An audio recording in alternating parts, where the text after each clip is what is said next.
Hey, Coach, thanks for taking the time today. Thanks, Shane. We're going to start with Ruben, and then we'll go to Dave. Hey, Nick, what's your concern level with Jake Elliott right now and why? Yeah, I got a lot of confidence in Jake Elliott. He's been a good player for a long time here. Who's made a ton of big time kicks. Like I said to you guys yesterday, the win was a lot more than what you could tell from the stands. It was some different types of wind there, and he's made a lot of huge kicks here recently and in the past. So. Confidence is very high with Jake because I know who he is and I've seen who he can be. We'll go to Dave, and then Jeff. Hey Nick, last night some of the offensive players were expressing some frustration about the passing offense. When that happens, what's your process for hearing that and then funneling that in a positive way? Sure, yeah. I mean, we didn't feel when you guys asked me yesterday what I thought. Normally I've always got to watch the tape, but I think it's no secret that we weren't up to our standard in that area yesterday, and so it's just going back to work.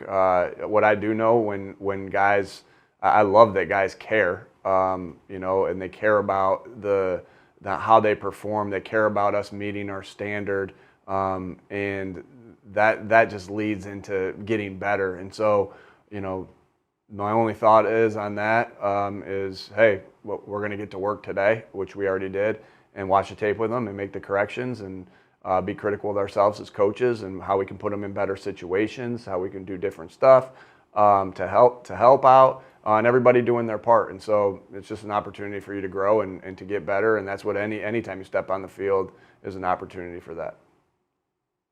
We'll go to Jeff, and then Brooks. Nick, do you think that too much of an emphasis on the run game has affected Jalen Uh, and no, it made him trigger shy? no. So what happened a couple of deep throws and the check downs that he threw to Which should he which have gone? which one? The Jeff? second play I asked you about on AJ first passing play. Yeah. No, I What don't. should he done there? What did I say on that? Yeah, I thought that again. There's always a different reason of why a play doesn't, you know, to you guys look exactly the way or go to a place where you go with the football. And so there's always a different. I'm not going to get into that with every single play. Not even in any really play. We'll keep that in house and correct it in house. I think Jalen's done a nice job over the course of the last 2 months of the season of playing really good football, of going where he needs to go with the football, being accurate with the football, running our offense, getting us in and out of good plays.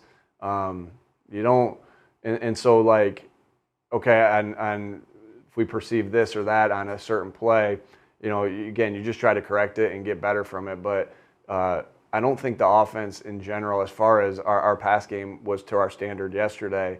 But make no mistake about it, and I know the question is coming about Jalen. Make no mistake about it, we've won 9 games in a row, and Jalen Hurts is a big reason why we've won 9 games in a row. We'll go to Brooks, and then John. So maybe in a general sense, in terms of throwing downfield, in terms of air yards, of attempts of 20 plus yards, Jalen's only attempted two in the last 4 games. That's the lowest among all quarterbacks that are throwing that much.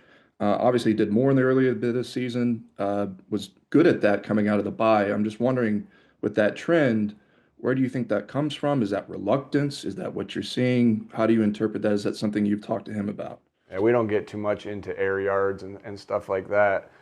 We try to get Jalen to go. Jalen tries to go to the right place with the football based off of the defense we're getting and the way we're trying to attack. We try to get him to do that same thing. We all, as far as what happens, and sometimes air yards are there to throw the ball down the field, and sometimes they're not. And so again, you read out each play individually and not based off of what a number potentially tells you before the game.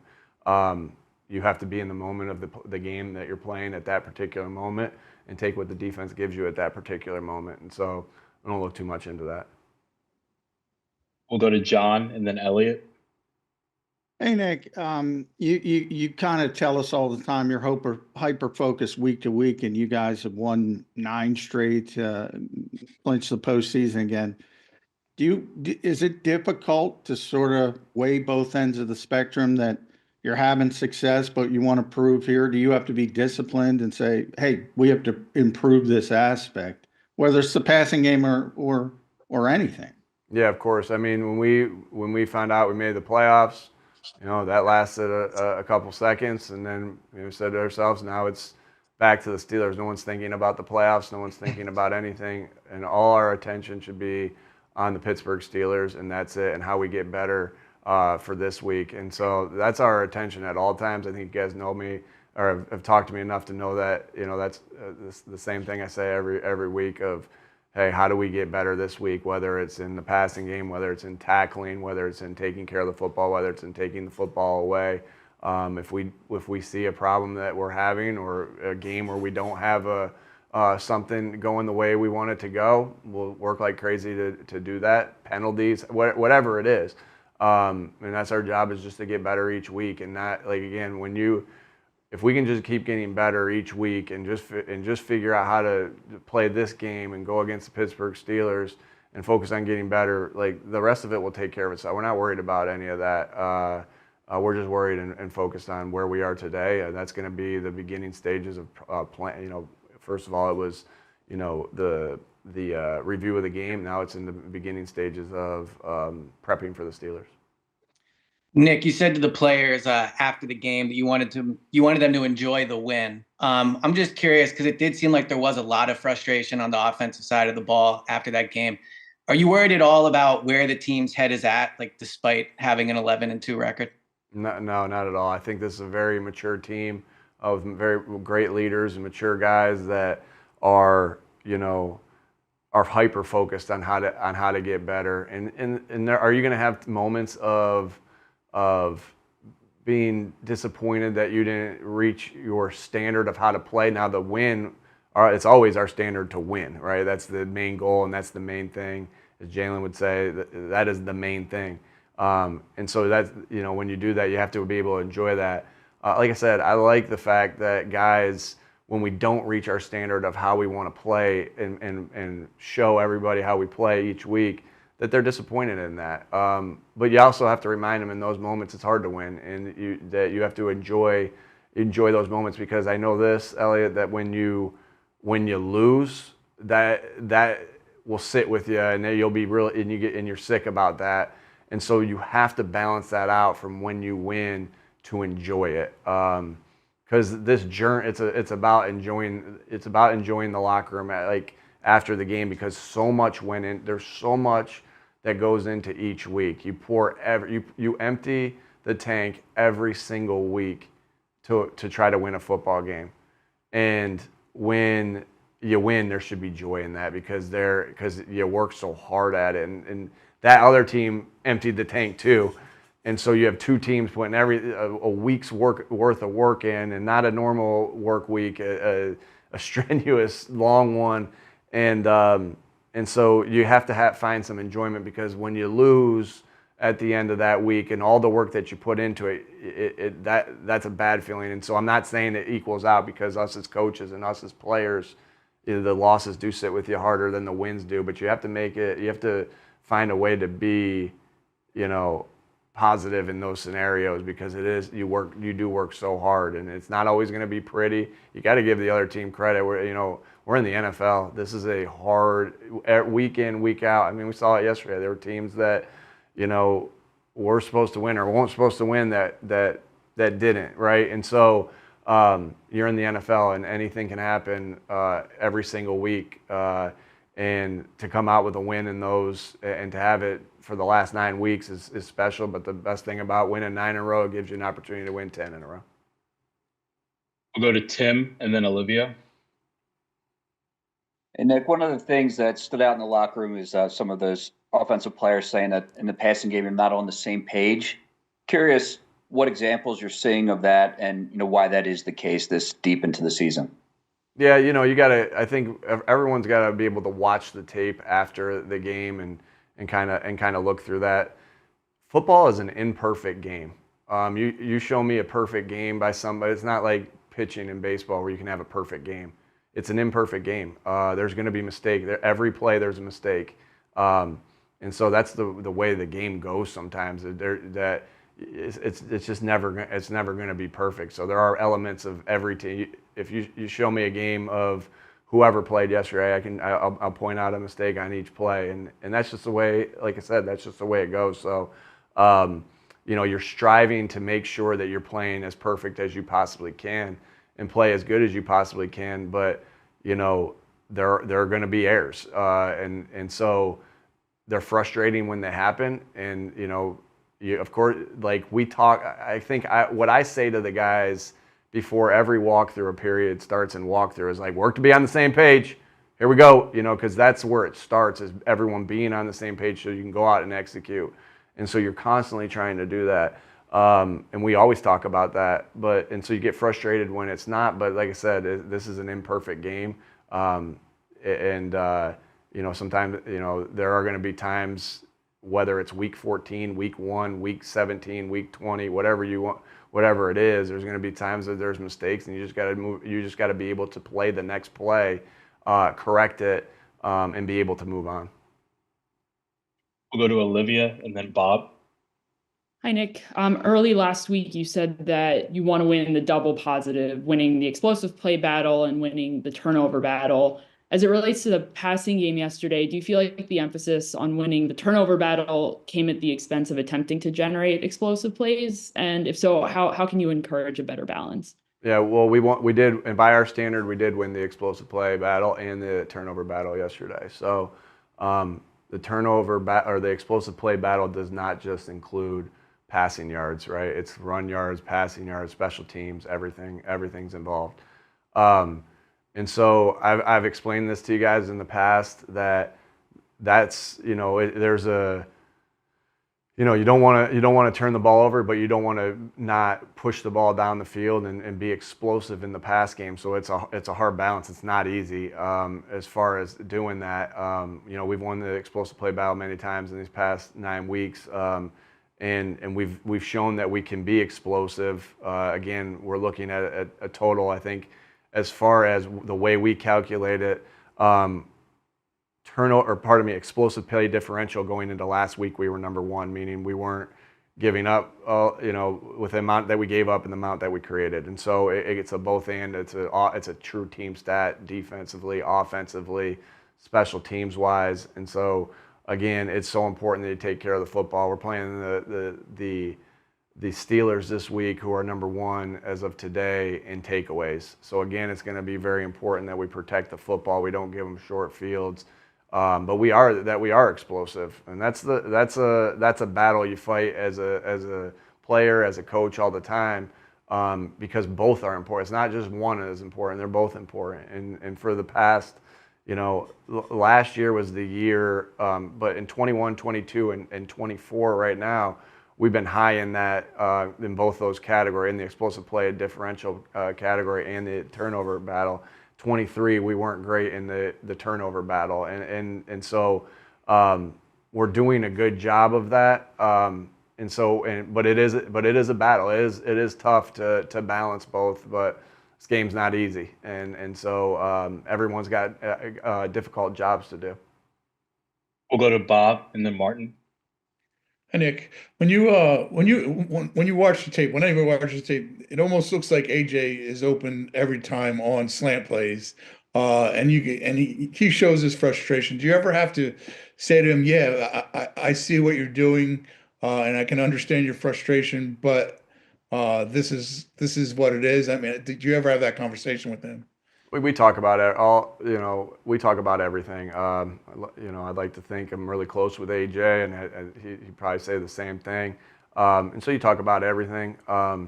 AJ is a great football player that we always are trying to get the ball in his hands. There's no doubt, because he's a great player. It doesn't always work as simple, as easy as that. There's other factors of things that they can take away. You're running the ball well. The situation in the game, there's a lot of factors that go into that. I think what's important that we talk about always is controlling the things that you can control. And, you know, what AJ can control is going out there and doing a good job of beating the man over top of him when he's running a route and blocking the guy he's supposed to when he's in the run game. And so I have, you know, AJ's got, you know, he's missed 3 games and has 800 and plus yards, and so he's making a big contribution. But I know he wants the football because, you know, he knows how much he can help our team when he touches the football. You know, just like Saquon, just like Devontae, just like Jalen, just like Dallas Goedert. You know, when they get the ball, Kenny Gainwell, when they get the ball in their hands, they know they can affect the game. And so, yeah, again, I think I know that AJ is a great teammate and you know, a great person, and those things I know for sure about AJ. We'll go to Martin and then Zach. Hey, Nick. If I could switch to the defense to the other Jalen Carter. You know, obviously you guys aren't as deep as you were at the edge rusher position. Like, how much of a factor, or game wrecker even, has Jalen Carter become, and how do you think like opposing offenses like have to plan for him in order to try to be effective? Yeah, they have to account for him every play, just like we have to account for really good players on their defense every play. So I think you're seeing that. You're seeing teams do that. And I think Jalen has done a good job of being disruptive at that first level of the defense. He's fast, he's quick, he's strong. He gets to the football.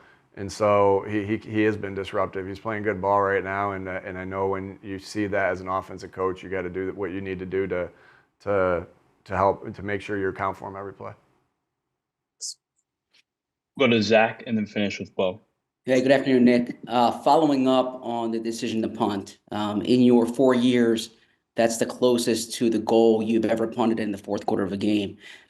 You've attempted tough kicks before. What's the thought process there before attempting a kick, even with the challenges of the wind, but that could give you a 2-possession lead, and giving them the ball with a chance to take the lead there? Yeah, good question, Zach. Everything's in play. You go in every single game with a plan of it, like, make no mistake about it. We have a plan for that specific moment and every specific moment. It's really you find yourself coming up with new things every week as you study the league of like, man, put yourself in this scenario. So your list of things and the moments that you're in just grow and grow and grow and grow.